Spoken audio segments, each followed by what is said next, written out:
My name is Iris Archer, and I am 33 years old. 2 weeks ago, my mother rang my doorbell. First time in 9 years. She stood on my porch in a beige cardigan with a carry-on suitcase and a folded piece of paper. The paper was not an apology. It was a list. Handwritten. Blue ink. Bullet points. Every bullet had a dollar sign. Total. $925,000. She did not say she was sorry. She did not ask about her grandchildren. She said, "We need to talk about the family's future." But here is what my mother did not know. I had been keeping a list of my own for 9 years. Every birthday card she returned, every voicemail she ignored, every text message my sister sent about me behind my back. 29 items, all labeled, all dated, all filed in a navy blue binder that I kept in the bottom drawer of my desk. She brought a list of what she wanted. I brought a list of what she did. Before we get into this, if you are new here, please take a moment to like and subscribe. It helps more than you know. And while you are at it, drop a comment telling me where you are watching from and what time it is where you are. I love reading those. Let me take you back to the summer I turned 24. The summer my family told me I was no longer one of them. Millfield, Ohio. Population, 2,000 and change. 1 Baptist church. 1 barbershop. 1 diner where every booth smelled like coffee and bacon grease no matter what time you walked in. That was my town. My whole world until I was 18. My father, Kenneth, worked at the lumber yard on Route 7 for 31 years. Same shift, same boots, same quiet nod when he came through the door at 5:42 every evening. My mother, Diane, ran the household and the church women's committee with equal precision. She organized the Easter brunch. She coordinated the prayer chain. She decided who brought what to every potluck, and nobody argued. My sister Paige was 4 years younger and everything I was not. Loud, confident. The kind of girl who got voted homecoming queen and acted surprised. Mom adored her. Dad called her Sunshine. I was the quiet one, the one who did the dishes without being asked and scored perfect on every math test and never got a party for either. I do not say this with bitterness. I say it because you need to understand the math. In our family, love was a budget, and Paige was the line item that always got funded first. When I was 18, I got a scholarship to Ohio State. Full ride. I was the first archer to go to college. Mom packed my suitcase and slipped a card inside, the kind with flowers on the front and her handwriting on the back. "Come home soon. You belong here." I kept that card for 15 years. It is still in my desk drawer, right next to the navy binder. The card was the last kind thing she ever wrote me. I met Marcus Ellison in advanced statistics, spring semester of my junior year. He sat 2 rows ahead of me and solved regression problems like he was reading a grocery list. Calm, methodical, never rushed. He was an engineering major, computer science minor, on a partial scholarship from Cleveland. His mother, Cora, was a retired school librarian. His father, white, from the suburbs, left when Marcus was 4. Cora raised him alone.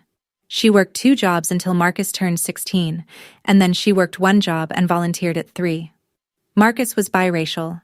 He had his mother's eyes and his father's jawline, and this way of listening that made you feel like everything you said actually mattered. Our first date was at a taco truck near campus. He paid with crumpled singles. I paid with quarters. We split a horchata and talked until the truck closed. He told me he wanted to build something. He did not know what yet, but something that solved a real problem. I told him I wanted a job where the numbers meant something. He said, "Then, we are in the right field." We dated for 3 years before he proposed. 3 quiet, steady, unremarkable years. He met my parents twice. The first time, Mom smiled too wide and called him Michael instead of Marcus.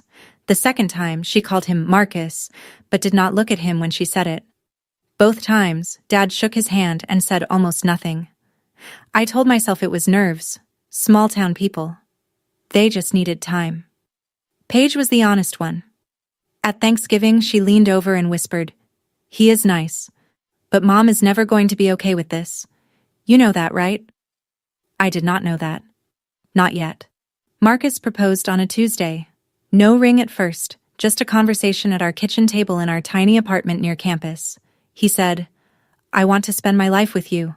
I want to build something with you. Will you let me?" I said yes before he finished the sentence. I called home that night. Mom picked up on the third ring. I told her. The line went quiet for 7 seconds. I counted. "You need to think about what this means for this family, Iris. Not congratulations. Not, tell me about the ring." A warning.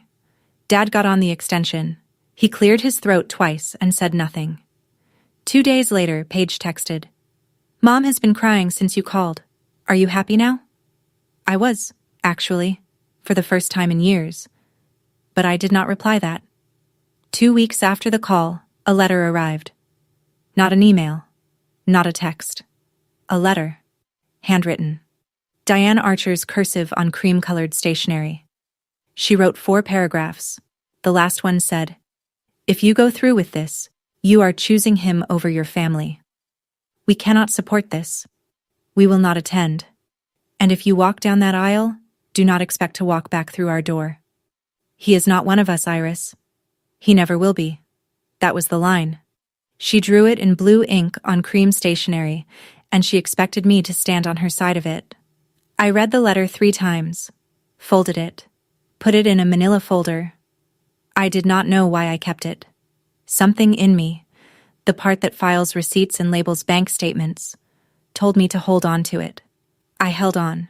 We got married at the Multnomah County Courthouse on a Saturday in June. 12 guests, all friends, all Marcus's side. His mother, Cora, flew in from Cleveland with a garment bag and a Tupperware of pound cake. She pinned a silk flower to my dress and held both my hands and said, "Welcome to the family, baby." No father walked me down the aisle. There was no aisle.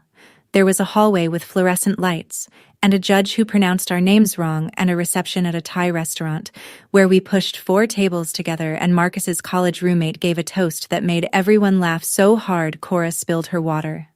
My dress cost $160 from a consignment shop on Hawthorne. White, simple, fit perfectly. Marcus wore a navy suit he bought on clearance.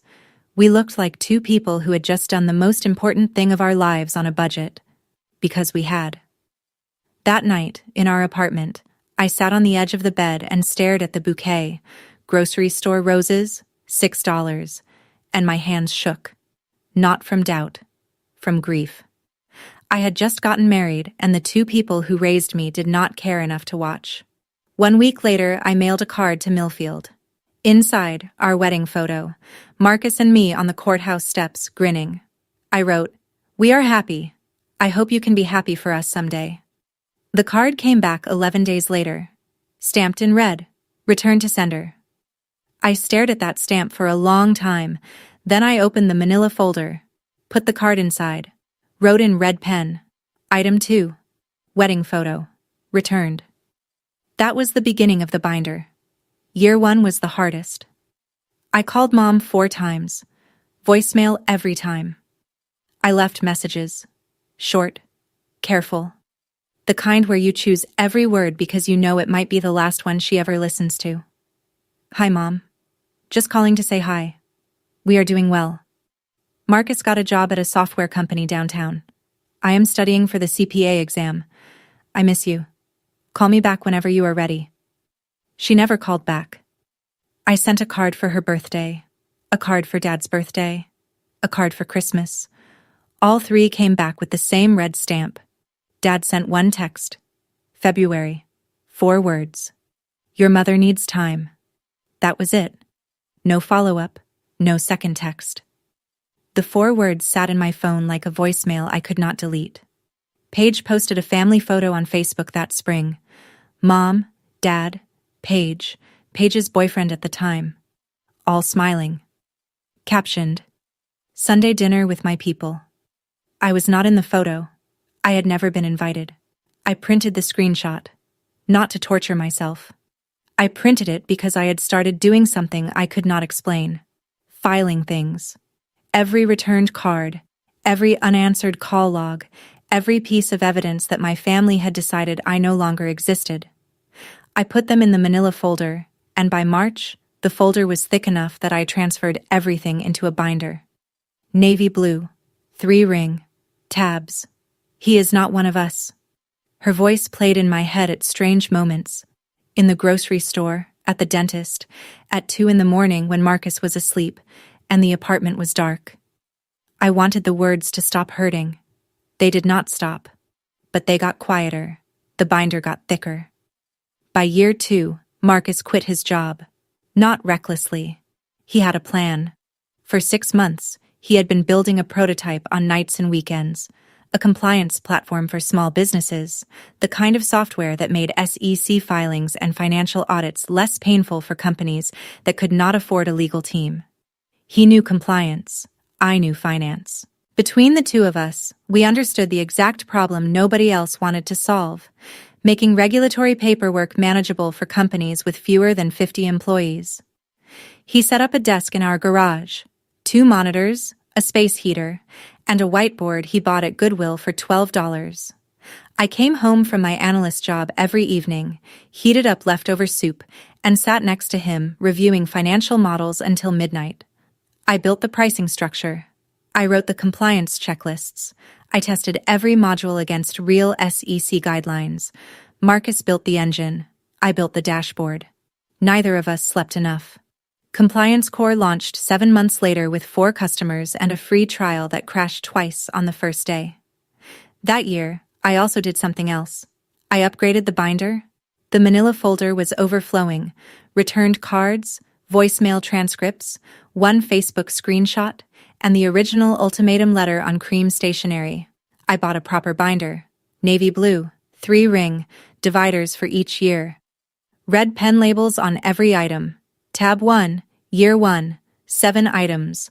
I was not building a case. I was not planning revenge. I was doing what I had always done, keeping records. Because I was a financial analyst, and financial analysts do not throw away documentation. Ever. But I did start numbering the items. And I did start writing the date on each one. Because numbers do not lie. And neither would I. Liam and Sophie arrived on a Wednesday morning in November. 6 pounds each. Identical dark curls. Sophie screamed for 4 hours straight. Liam slept through all of it. Marcus cried. I had never seen him cry before. He held Sophie in his left arm and Liam in his right, and stood by the hospital window and said, "They are going to know they are loved. Every single day." Cora flew in the next morning. She stayed 2 weeks. She cooked. She cleaned. She rocked Liam at 3 a.m. while I fed Sophie. She brought a blanket she had crocheted, yellow and white, soft enough to make you cry, and a silver bracelet for each baby, engraved with their birthdays. That was what a grandmother looked like. I had sent Diane the ultrasound photos 5 months earlier. Returned. I sent birth announcements, 2 cards, 1 for each twin. Returned. I sent photos. Liam sleeping on Marcus's chest, Sophie gripping my finger. Returned. 3 items added to the binder. Items 13, 14, 15. Paige texted someone we both knew from high school. The mutual friend screenshotted it and sent it to me without comment. Paige's text read, "Her children don't have real grandparents. That is what she chose." I sat in the nursery with that text on my screen for 11 minutes. Sophie was asleep in the crib. Liam was in my arms. I could hear Cora in the kitchen, humming something low and sweet while she washed bottles. My children had a grandmother. Her name was Cora Ellison, and she flew from Cleveland every 6 weeks and never once missed a birthday. I printed Paige's text, filed it. Item 16, red pen, dated. By year 4, the binder had 19 items. I want to be clear about something. I did not keep that binder out of spite. I did not flip through it at night, fueling some fantasy of confrontation. Most weeks, I forgot it existed. It sat in the bottom drawer of my desk, behind tax folders and old insurance documents, collecting dust. But every time something arrived, a returned card, a forwarded screenshot, a voicemail transcript I saved because deleting it felt like erasing proof, I filed it. Same process. Print. Label. Date. Red pen. Tab. Marcus asked me once, "Why do you keep all of that?" I told him the truth. Because someday, when the kids are old enough, they might ask why they do not have grandparents on my side, and I want them to have facts. Not my version, not her version. The receipts. He nodded. He understood receipts. He was an engineer. Engineers keep build logs. By then, Compliance Corps had 11 employees. We had moved out of the garage into a real office in the Pearl District. Marcus worked 60 hours a week. I worked 40 at my firm and 20 more on Compliance Corps' books. We hired a part-time nanny for the twins. We ate dinner together every night at 6:30, non-negotiable. The silence from Ohio had become a fact of life, like weather. Some days I noticed it. Most days I did not. Cora visited every 6 weeks. The twins called her Grammy. She taught Liam how to make grilled cheese. She taught Sophie the names of every bird in the backyard. I did not know it then, but that binder would become the most important document in my life. More important than my degree. More important than our marriage certificate. More important than the IPO filing I would sign 5 years later. Year 5, 15 employees. A real office with a sign on the door and a conference room with a whiteboard that was not from Goodwill. Compliance Corps was growing. Not fast, not flashy, but steady. The kind of growth that does not make headlines but pays salaries and keeps the lights on. Marcus still coded. He refused to become the kind of CEO who stopped building the product. Most mornings, he was at his desk by 6:30, headphones on, deep in architecture problems that I did not pretend to understand. I handled everything else: cash flow, vendor contracts, quarterly projections. The company was his vision. The numbers were mine. We bought our first house that year. A craftsman bungalow in the Selwood neighborhood of Portland. 3 bedrooms, original hardwood, a backyard with a plum tree the twins claimed as their fort. I remember signing the mortgage papers and thinking, this is ours. Nobody gave us this. We built it. Liam started kindergarten. Sophie started kindergarten. They rode the same bus and sat in the same row and argued about who got the window seat. Normal. Beautifully, painfully normal. On a Tuesday night in October, I made the mistake of checking Facebook. Diane had posted a family photo from what looked like a Thanksgiving preview dinner. New dining set, Paige and her husband, a baby in a high chair. Paige's son, my nephew. I had never met him. Caption, my whole world. 3 people in the photo, a baby, a table, a family that did not include me or my children or the man I married. I closed the app, went to bed. Did not cry. I had stopped crying about Diane Archer somewhere around year 3. Some wounds do not heal. They just go numb. Paige got married in year 6. I learned about it from Instagram. The photos were beautiful. White church. The same Baptist church where I got baptized at 12. 200 guests. Paige in a cathedral-length veil. Mom in lavender. Dad in a new suit I had never seen before. The reception had a live band, a 5-tier cake, and a sparkler send-off that looked like a movie. They did not invite me. They did not tell me. I found out 4 days after the wedding when a friend from high school posted a group shot with the caption, "Best Wedding of the Year." I zoomed in. My parents were in the second row, smiling, arms around each other. Dad looked thinner. Mom looked exactly the same. I stared at that photo for a long time, not because I was jealous of the wedding. I had my wedding. 12 people, Thai food, a $160 dress, and the best man I have ever known. I stared because they looked happy. And they looked happy without me. I did something I probably should not have done. I ordered a set of handmade linen napkins from a shop in Portland. Ivory, monogrammed with Paige's new initials. I wrote a card. "Congratulations on your wedding. I wish you and your husband every happiness. Love, Iris." The package came back 3 weeks later. Unopened. I could see the tape was untouched. Item 17. Gift return. Paige's wedding. Red pen. Dated. I put the binder back in the drawer. Closed it. Sat at my desk and listened to Sophie singing in the bath and Liam arguing with Marcus about whether dinosaurs could swim. That was my family. Right there. In the next room. And they were enough. Year 7 changed the trajectory. Compliance Corps landed its Series B, $12 million from a venture capital firm in San Francisco. I remember the phone call. Marcus was in the kitchen making pancakes for the twins. His phone rang. He listened, nodded, hung up, turned to me and said, "They said yes." I did the math before the pancakes were done. $12 million in funding. Post-money valuation of $68 million. Marcus and I still held 22%. We were not rich. Not yet. But the numbers were heading somewhere I had only ever modeled in spreadsheets. I left my analyst job that month and joined Compliance Corps full-time as CFO. It was the first time my name was on the company paperwork next to his. We were partners. In everything. We moved to a bigger house. A 4-bedroom colonial in Lake Oswego, 15 minutes south of Portland. Good schools. Quiet neighborhood. A kitchen with an island where the twins did homework while I reviewed quarterly reports on the other end. The Series B made a small splash in the press. TechCrunch ran a 4-paragraph piece. 2 fintech newsletters mentioned it. Nothing major. The kind of coverage that people in the industry noticed and everyone else scrolled past. But someone in Millfield, Ohio did not scroll past. 2 weeks after the TechCrunch article, a friend from high school texted me, "Hey, kind of random, but your mom asked me about your husband's company at church on Sunday. She wanted to know what Series B meant. Just thought you should know." I read that text 3 times. Mom had not spoken my name in 7 years. She did not know what Series B meant. But she wanted to. The math was changing. And Diane Archer was paying attention.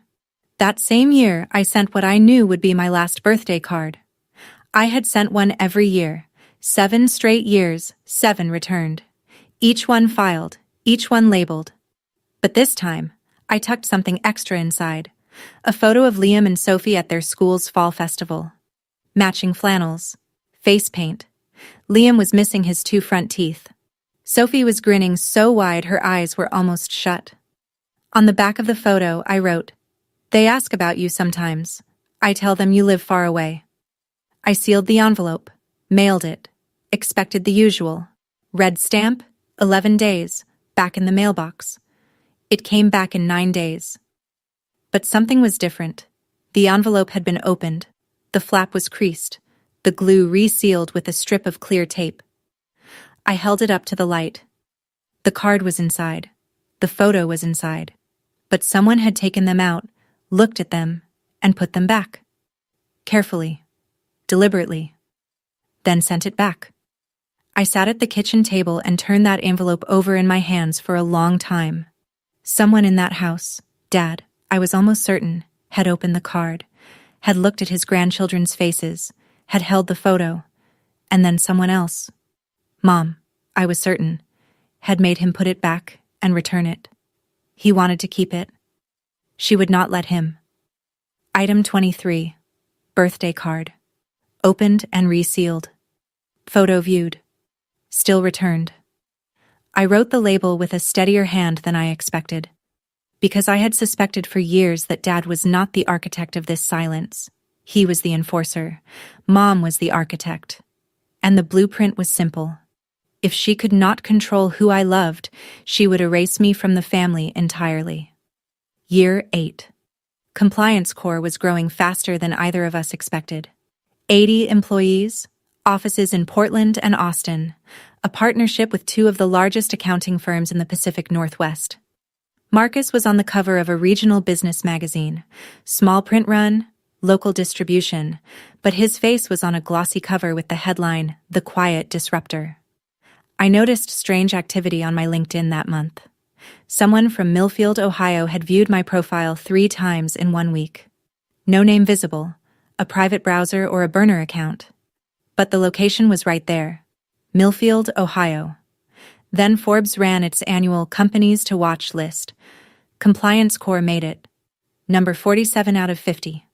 Small mention. 2 sentences. But it was Forbes. I did not think much about the LinkedIn views until a few weeks later when Marcus was invited to guest on a fintech podcast. The episode was 45 minutes, mostly technical. Compliance automation, API integrations, federal reporting standards. Not exactly viral content. But 3 days after it aired, my old friend from Ohio texted again. Your mom told Linda at church that she always knew Marcus was smart. Direct quote. Linda said Diane sounded proud. First time she has mentioned your name in years. Always knew Marcus was smart. 7 years of silence, and now she always knew. I did not add that to the binder. It was not a document. It was hearsay. But I wrote it on a post-it and stuck it to the inside cover because I wanted to remember the moment Diane Archer started rewriting history. She was not proud of Marcus. She was not even sorry. She was recalculating. The numbers were getting bigger. And my mother was an accountant of a different kind. The group chat arrived on a Monday. My friend from Ohio, Tess, the one who kept me in the loop about church gossip, called me at 7 p.m. She sounded rattled. Iris. Paige accidentally added me to a family group chat. I think she meant to add someone else with a similar number. I was in it for 3 days before they noticed and removed me. I took screenshots. She sent them. 7 screenshots. 3 days of unfiltered Archer family conversation. I read them in the parking lot of Liam's soccer practice. Paige. His company was valued at $68 million last round. I have been tracking the funding filings. If they IPO, we are looking at $300 million minimum. Diane. How do we approach this? She will not listen to me. Kenneth. Maybe I should call first. Feel her out. Diane. No, I need to go in person, with a plan. A real plan. Paige. Make a list. Be specific about what we need. She is a numbers person. She will respond to numbers. Diane. How much should we ask for? Paige. Start with the mortgage, then medical, then retirement. College for my son. Monthly support. Layer it. Make it look like family investment, not a request. Kenneth. This does not feel right. Diane. Kenneth. She has more money than this entire town. She can afford to help her family. Kenneth did not reply after that. I sat in my car with the engine off. The dashboard clock read 7:22. Through the windshield, I could see Liam running across the field, chasing a ball twice the size of his head. My hands were shaking. Not from sadness. From clarity. 9 years of silence. 9 years of returned birthday cards and ignored grandchildren and a cream-colored letter that said, "Do not walk back through our door." And now that the numbers had changed, they wanted to approach with a plan. I drove home, printed the screenshots, filed them. Item 26. Family group chat. Financial tracking. Reconnaissance confirmed. If this story is hitting close to home, if you have ever had someone cut you off and come running back when the numbers changed, drop a comment. Tell me, because I think more of us carry this than we admit. And while you are here, subscribe if you have not yet. I told Marcus that night after the kids were asleep. I showed him the screenshots. He read them once, slowly, the way he reads code, line by line, looking for bugs. When he finished, he set the phone on the counter and stared at the wall for a long time. What do you want to do? Nothing. Yet. But I want to be ready. He nodded. That was Marcus. He did not tell me what to feel. He did not suggest we ignore it or confront it or anything in between. He asked what I wanted, and then he stood next to me while I figured it out. The next morning, I called a family attorney. Not to sue. Not to file anything. I wanted to understand our position. What were our rights if Diane showed up? Could she make any legal claim to our assets? To the children? The attorney, a woman named Grace, mid-50s, no nonsense, walked me through it in 20 minutes. No, Diane had no legal standing. Our trusts were structured to protect the children's assets. No grandparent visitation rights in Oregon without an existing relationship, and 9 years of documented estrangement made any claim laughable. I thanked Grace, hung up, went to work. But I also did something else that week. I drafted a letter. Did not send it. Just wrote it out. Longhand at the kitchen table after midnight. In it, I listed every item in the binder. Every date. Every returned card. Every ignored call. Every screenshot. 26 items. Dated. Documented. Ready. Year 9. The IPO conversation started in January. Investment bankers flew to Portland. We had 3 rounds of meetings in our conference room. The one with the whiteboard that was still from Goodwill, though nobody needed to know that. They reviewed our financials, our growth projections, our customer retention rate. They used words like roadshow and pricing range and lockup period. Marcus handled the product pitch. I handled the numbers. Every slide, every projection, every risk disclosure. My name was on it. CFO, co-founder, the person who signed off on every SEC filing before it left the building. The process took 7 months. 7 months of due diligence, legal review, investor meetings. Marcus barely slept. I barely ate. The twins started noticing. Liam asked why Dad kept talking to his laptop at dinner, and Sophie drew a picture of me at my desk with a speech bubble that said, "One more email." In August, our attorney finalized the trust structure for Liam and Sophie. 2 irrevocable trusts, funded, protected. Nobody, not Diane, not Kenneth, not Paige, not any future version of any Archer who showed up with a list, could touch $1. I signed the trust documents on a Tuesday afternoon in a corner office overlooking the Willamette River. The attorney asked if I had any questions. I had one. If a family member attempts to claim access to these funds, what happens? Nothing, she said. That is the point. I went home, made dinner, helped Sophie with long division, put the trust documents in the fire safe under our bed. Then I noticed something odd. For the first time in months, no one from Millfield had viewed my LinkedIn. No texts from Tess about church gossip. No digital footprints at all. Quiet. The dangerous kind. 2 months before the IPO, Paige texted me. First time in 9 years. The message arrived at 2:17 on a Thursday afternoon. Hey, just thinking about you. How are the kids? 6 words. 9 years. And, how are the kids? As if she had been asking regularly, as if this was a continuation of something instead of a resurrection. I did not reply for a week. I wanted to see if she would follow up. She did. A second text. I am going to be in Portland for work next month. Would love to see you. Marcus said, "It is your call." I agreed to meet her. Not at our house. At a cafe in the Pearl District. Public, neutral, time limited. Paige showed up 15 minutes late in a blazer and ankle boots. She looked like she had practiced being casual.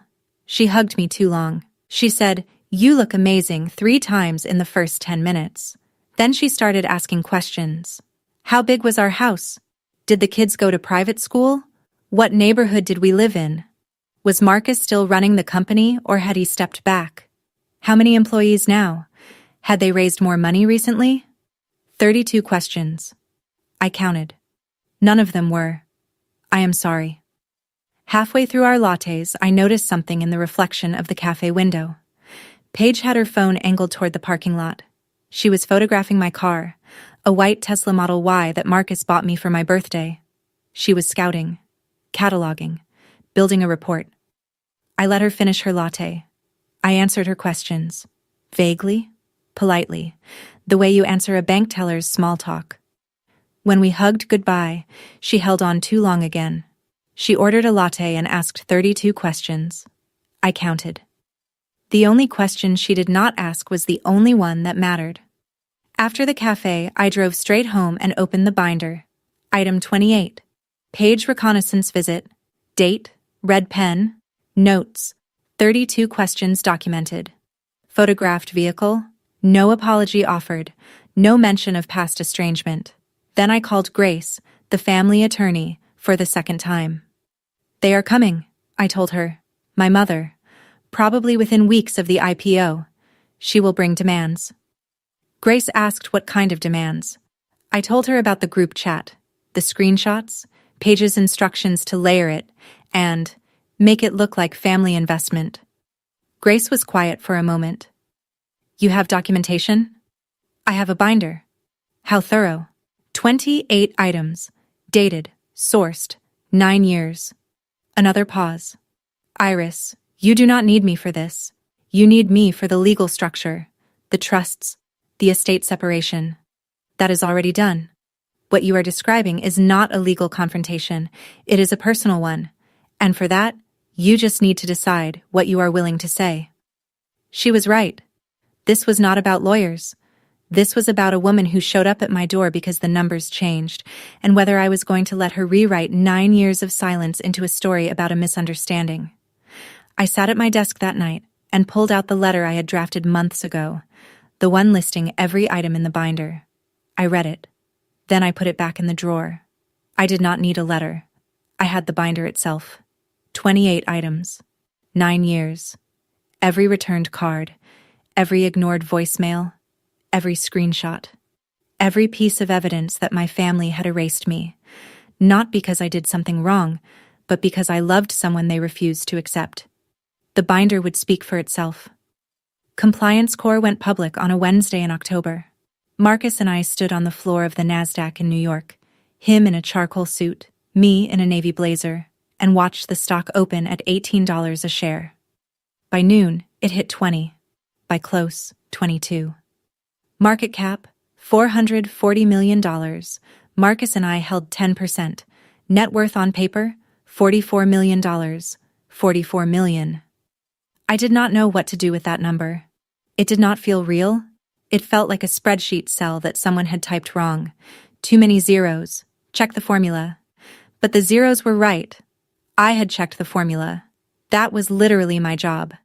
TechCrunch ran a feature. Forbes called for a comment. Bloomberg put Marcus's face in a sidebar. A local Portland news station did a 3-minute segment, Local Couples Fintech Startup Hits NASDAQ.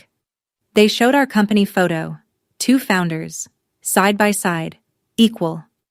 Marcus and I celebrated with room service sushi in our hotel room overlooking Times Square. Liam and Sophie were back in Portland with Cora, who had flown in for the week. Marcus fell asleep on the couch at 9:15, still wearing his suit jacket. I stayed up. Not because of the IPO, because of what I knew was coming next. I checked my phone. 5 missed calls. Area code 740. Millfield, Ohio. 3 calls from a number I did not recognize. 1 from Kenneth. 1 from Diane. I did not call back. I set the phone face down on the nightstand and stared at the ceiling. 9 years. $44 million. And suddenly, Iris Archer was worth knowing again. I went to sleep with my hand over the phone, as if it might ring again. It would. Kenneth's voicemail arrived the next morning while I was brushing my teeth. His voice was thinner than I remembered. Older. The cadence was the same. Slow, careful, a man who measured words like lumber. But something underneath had shifted. There was a crack in it. Baby girl, I saw you on the news. You and Marcus on the stock exchange floor. I did not know what to say, so I am calling. I am proud of you. I have always been. A long pause. Breathing. Your mother wants to talk. She has things she wants to discuss. Please call her back when you can. I love you, Iris. I played it 3 times. Baby girl. He had not called me that since I was 14. And I am proud of you. 4 words I had waited a decade to hear. But then I rewound. Listened again. Listened to the structure of it. He called after the IPO. Not after the wedding. Not after the twins were born. Not after any of the 7 birthday cards or the ultrasound photos or the birth announcements. After the IPO. He was proud of me on paper. He had always been proud of me on paper. What he had never been was brave enough to pick up the phone when there were no millions attached to the call. He is not one of us, Iris. He never will be. I heard Mom's voice, but it was Dad who enforced the silence. He could have called any day, any year. He chose this one, the one with 44 million reasons to reconnect. I saved the voicemail. I did not add it to the binder. It was too sad for the binder. Instead, I sat on the hotel bathroom floor and let myself feel it. All of it. For about 4 minutes. Then I got up and packed my suitcase. We had a flight to catch. Diane's text arrived 2 days after we got home from New York. It was long, carefully composed, no typos, no autocorrect errors, no casual abbreviations. This was a draft. She had written it, edited it, probably read it aloud to herself in the mirror. Iris, I know we have lost time. I think about you and the children every day. Life is short, and I have learned that some things matter more than the differences that divide us. I would like to talk about the future, about the children, about what it means to be a family. There are things that families should share. I believe we can find a way forward if you are willing. I read it twice, counted the words. 63, carefully chosen. And not one of them was sorry. Not one of them was, I was wrong. Not one of them acknowledged that she had disowned me for marrying a man whose skin was a different shade than hers. Not one of them mentioned the returned birthday cards, the ignored grandchildren, the 9 years of weaponized silence. She wrote, "The differences that divide us," as if our estrangement was a philosophical disagreement instead of a woman who told her daughter, "He is not one of us," and returned 7 years of birthday cards unopened. I did not reply. I screenshotted the text, printed it, opened the binder. Item 29. First text from Diane in 9 years. 63 words. 0 apology. Red pen. Dated. I closed the binder, put it back in the bottom drawer, sat at my desk and looked at the framed photo next to my monitor. Marcus and me and the twins at Cannon Beach. All 4 of us squinting into the sun, Liam on Marcus's shoulders, Sophie holding my hand. That was my answer. Right there, in the frame. Tess called on a Friday. Paige is telling everyone that she visited you in Portland. She is saying you live in a mansion. Her words. She is telling people Marcus struck gold and that you drive a Tesla, and the kids go to a private school. I leaned against the kitchen counter. Half of that is wrong. It is not a mansion, and the kids go to public school. Iris, that is not the point. Your mom is planning a trip. Paige told Linda at the salon that Diane is going to Portland next week. She is packing a suitcase. I closed my eyes. I know. How? Because Paige counted every room in that cafe and photographed my car. Silence on the other end. Then, what are you going to do? I am going to open the door. Tess sounded surprised. You are going to let her in? I am going to let her talk. And then I am going to show her what I have been keeping in the bottom drawer of my desk for 9 years. I hung up and stood in my kitchen, the kitchen with the island where Sophie did homework, and Liam built Lego towers, and Marcus made pancakes on Sunday mornings. Cora's photo was on the fridge, next to the twins' field trip picture. Grammy Cora, the only grandmother they had ever known. Diane was coming. I had known it since the group chat, since the Series B, since the LinkedIn views and the church gossip and Paige's 32 questions at the cafe. The numbers had changed, and Diane Archer was coming to collect. But I was not the same girl who left Millfield at 18 with a scholarship and a mother's card that said, "Come home soon." I was a CFO, a mother, a woman with a binder, and I was ready. The irony was not lost on me. In Millfield, news traveled through the Baptist church the way water traveled through limestone, slowly, everywhere, impossible to stop. When I married Marcus, the Whisper Network had done its work in 48 hours. Diane Archer's daughter married someone who was not like us. The women on the prayer chain clucked their tongues. The men at the diner shook their heads. And Diane had used that social pressure like a weapon. She disowned me partly because she could not bear the whispers. Now the whispers had reversed. Tess told me. Linda at the salon told Tess. The church organist told Linda. Iris Archer's husband was on NASDAQ. Iris Archer was a CFO. Iris Archer was worth $44 million. And Diane Archer, the woman who ran the Easter brunch and coordinated the prayer chain, had disowned her own daughter 9 years ago for marrying him. People were not whispering anymore. They were asking questions. To Diane's face. You must be so proud. When did you last visit the grandkids? Are you going out to Portland for the holidays? And Diane had to smile through every single one, because admitting the truth, that she had cut off her firstborn for loving someone she refused to accept, would destroy the carefully curated image she had spent a decade building. The same town that let her cut me off was now asking her why. Diane could not tell them she was estranged from her daughter without admitting she was the one who drew the line, and she could not pretend everything was fine without someone inevitably asking, "Then where was Iris at Christmas?"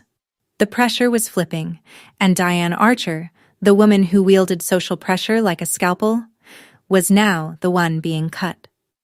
She arrived on a Tuesday at 10:14 in the morning. I know the exact time because I was standing at the kitchen window, drying a mug, and I watched the taxi pull up. She got out slowly. Beige cardigan, black slacks, the same pearl studs she had worn to church every Sunday since I was a girl. A carry-on suitcase, small, worn at the corners. She stood on the sidewalk for a full 30 seconds before she walked up the path. I watched her look at the house, the craftsman details, the porch swing, the garden beds Marcus had planted in the spring. She took it in the way a real estate appraiser would, evaluating. The doorbell rang. I opened the door. We stood 3 feet apart. She looked older, more gray in her hair, lines around her mouth that had not been there 9 years ago. Her eyes, the same shade of green as mine, were already damp. Iris. Mom. A silence. 4 seconds. I came to talk about the children's future. Not, I came because I missed you. Not, I came because I was wrong. Not even, I came because I love you. I came to talk about the children's future. The children she had never met. The children whose photos she returned in sealed envelopes. The children, Paige said, did not have real grandparents. I looked at the suitcase, looked at the folded piece of paper in her right hand. Come in. I did not lead her to the living room. I led her to the kitchen. The kitchen had a table. It had good light. It had the fridge with Cora's photo and the twins' artwork, and a world map where Sophie marked every country she wanted to visit someday.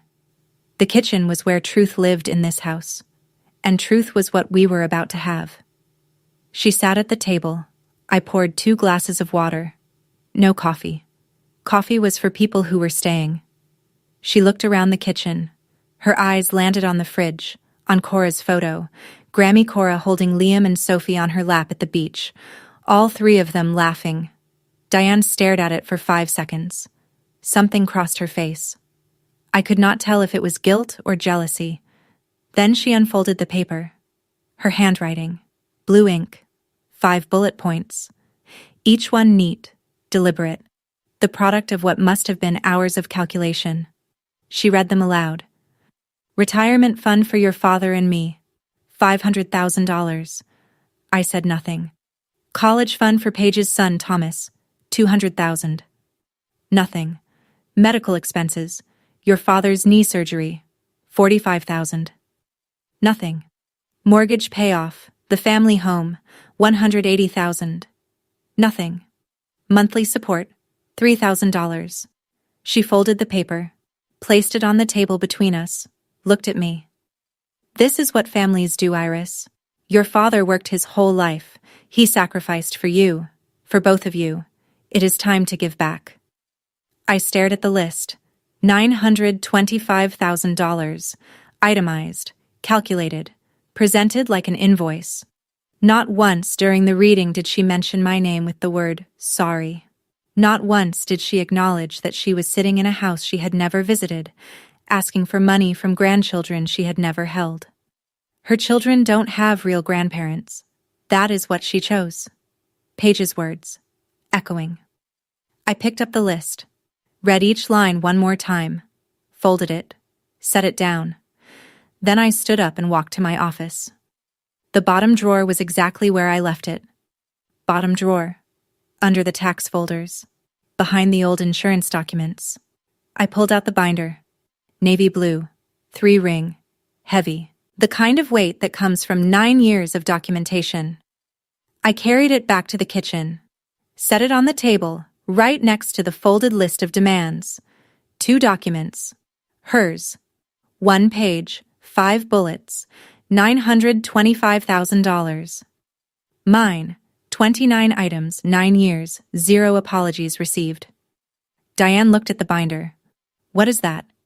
You brought a list, Mom. I sat down, placed my hands flat on the table. I brought one too. She stared at the binder, at the red pen labels visible through the clear cover, at the thickness of it.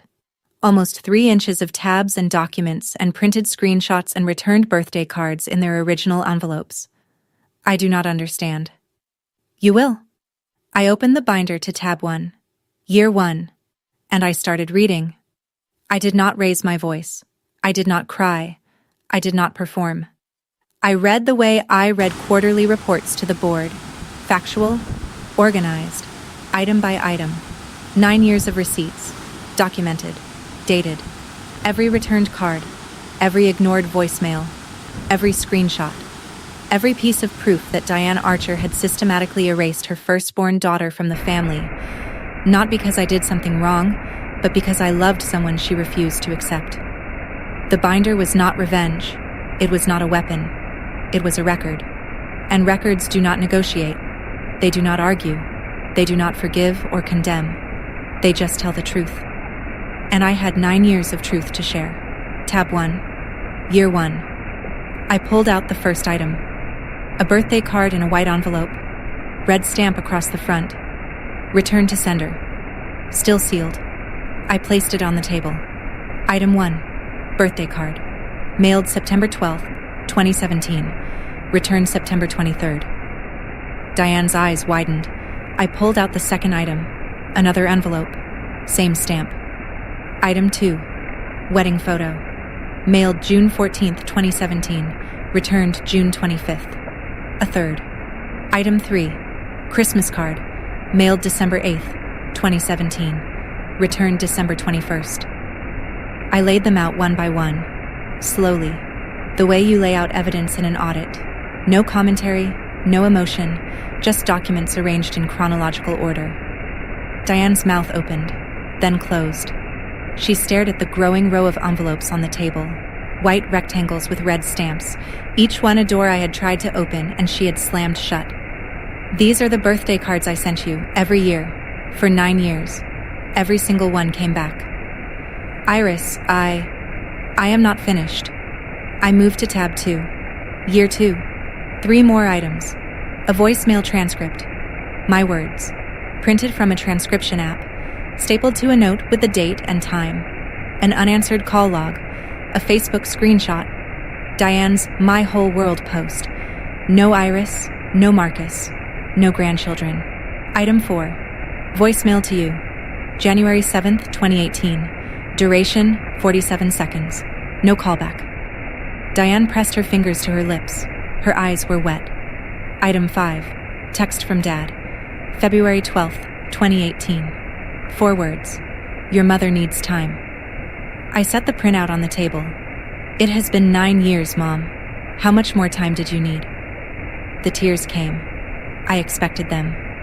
Diane covered her face with both hands and made the sound I had heard 1,000 times growing up, the controlled, theatrical cries she used when she wanted sympathy without surrendering dignity. It was the same cry she used when Dad forgot their anniversary. The same cry she used when the church did not choose her casserole for the potluck finals. I was hurt, Iris. You chose him over us. You left. I did not leave. You told me not to come back. That is not... I was upset. People say things when they are upset. I flipped to tab 4, year 4, pulled out a printout.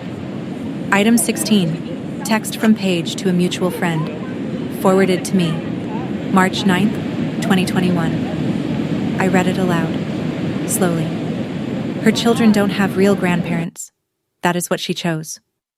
Diane flinched. Paige did not mean... This is Paige's exact text, word for word. I flipped to the last tab. The screenshots. 7 pages.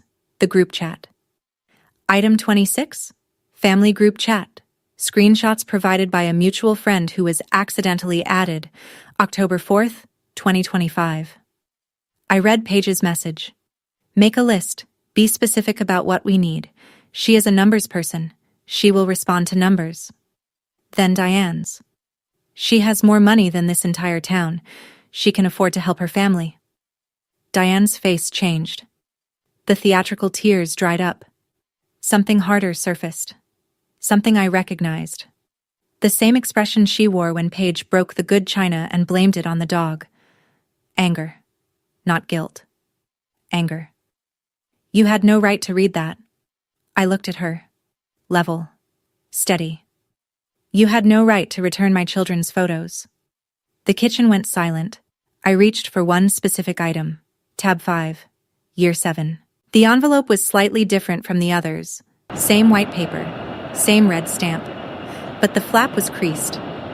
The glue had been cut and resealed with a thin strip of clear tape.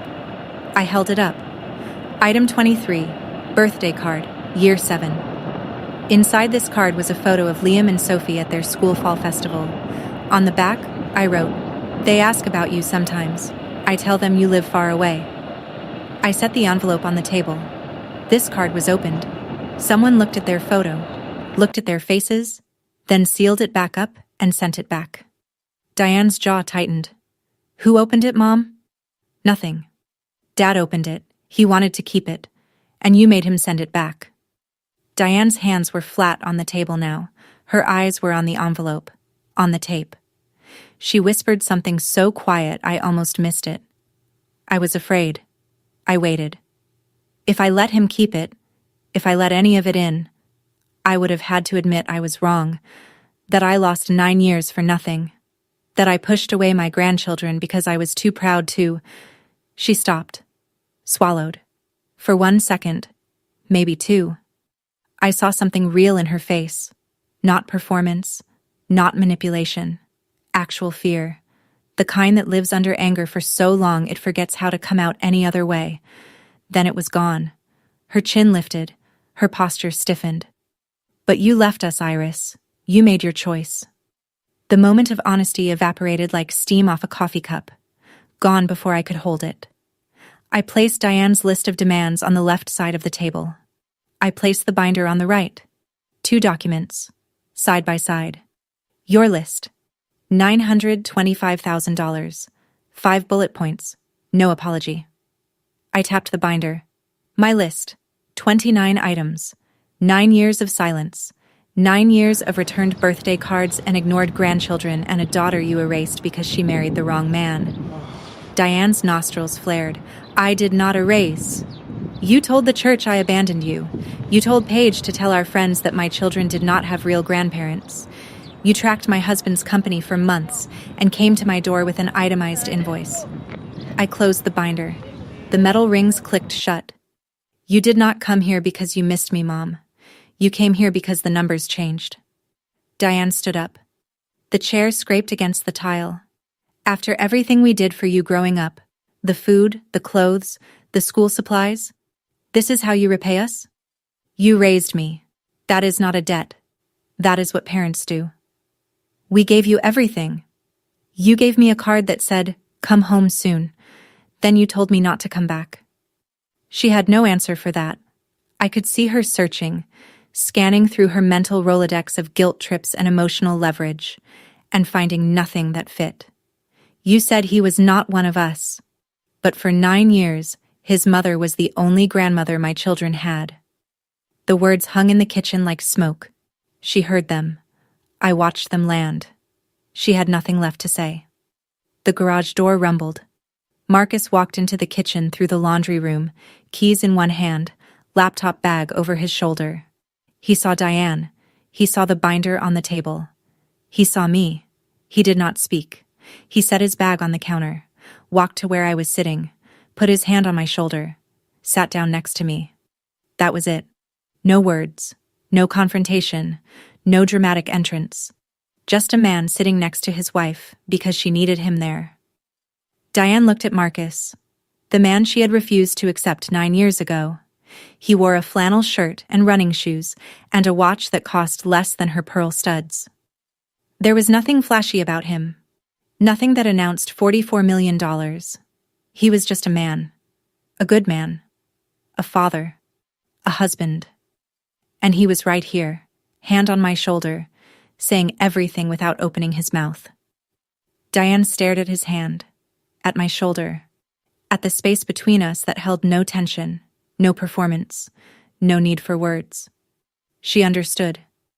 I did not need the Archer family. I had already built my own. I spoke quietly. The way you deliver a final number on a balance sheet. Factual, complete, no revision pending. Mom, I will not give you money. She opened her mouth. I continued.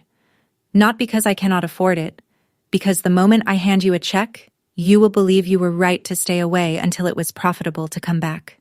You will tell yourself, and you will tell Paige, that this is what family does, that the silence was a misunderstanding, that the 9 years were just a rough patch. I picked up her list, held it out. They were not a rough patch. They were a choice. Your choice. Every returned card, every ignored voicemail, every photo of your grandchildren that you looked at and sent back. She did not take the list. It hung in the air between us. If you want to know your grandchildren, really know them, not as a line item on a financial plan, that starts with an apology, not to me, to them. And it does not start today. It starts when you are ready to mean it. Diane took the list, picked up her suitcase, walked to the front door. She stopped, turned around, opened her mouth, closed it, walked out. The door clicked shut. Not a slam. A click. The sound of someone leaving who knew she had lost something she could not buy back. If someone showed up in your life only after the numbers changed, I need to hear your story. Drop it in the comments. And if this video reminded you that your worth is not a dollar amount, share it with someone who needs to hear that. 2 weeks passed. Marcus and I did not talk about Diane much. Not because we were avoiding it, because there was not much left to say. She had come with a list. I had shown her a binder. She had left without apologizing. The math was settled. The twins did not know she had visited. They were at school both times, the arrival and the departure. I preferred it that way. They would learn about Diane Archer when they were old enough to understand that some people only see you when the light is right. Kenneth called. Not on a weekend. On a Tuesday morning, 9:14, while I was reviewing a vendor contract at work. Iris, your mother told me what happened. I waited. I should have opened that door for you 9 years ago. I should have picked up the phone. I should have driven to Portland the day the twins were born. I should have done a lot of things. His voice cracked. I am sorry. Not because of the money. I do not want your money. I want to know my grandchildren. And I want to know if you will let me try. I was quiet for a long time. 17 seconds. I counted. I believe you, Dad. But believing you and trusting you are different things. We start slow. Phone calls. Every 2 weeks. No visits yet. No money. Just talking. He agreed. That is more than I deserve. It is exactly what you deserve, not more, not less. We hung up. I went back to my contract. Paige texted once. One line. You could have just helped. I did not reply. Some messages are their own answer. Diane did not call, did not text, did not write. The silence returned. But this time, it was hers. I had said everything I needed to say. The next move was hers. The binder sat in the bottom drawer. 29 items. 9 years. I did not add a 30th. I hoped I would never have to. Here is what 9 years of silence taught me. Family is not the people who share your last name. Family is not the people who show up when your net worth changes. Family is the people who show up when your world is small, and your garage is cold, and your babies need a grandmother. The people who fly from Cleveland every 6 weeks and crochet blankets and teach your son how to make grilled cheese. That is family. And it was never about money. It was about showing up. That is my story. 9 years, 29 items, 1 navy binder. If this story reminded you that your worth was never about the numbers, share it with someone who needs that today. Drop a comment, hit subscribe, and I will see you in the next one.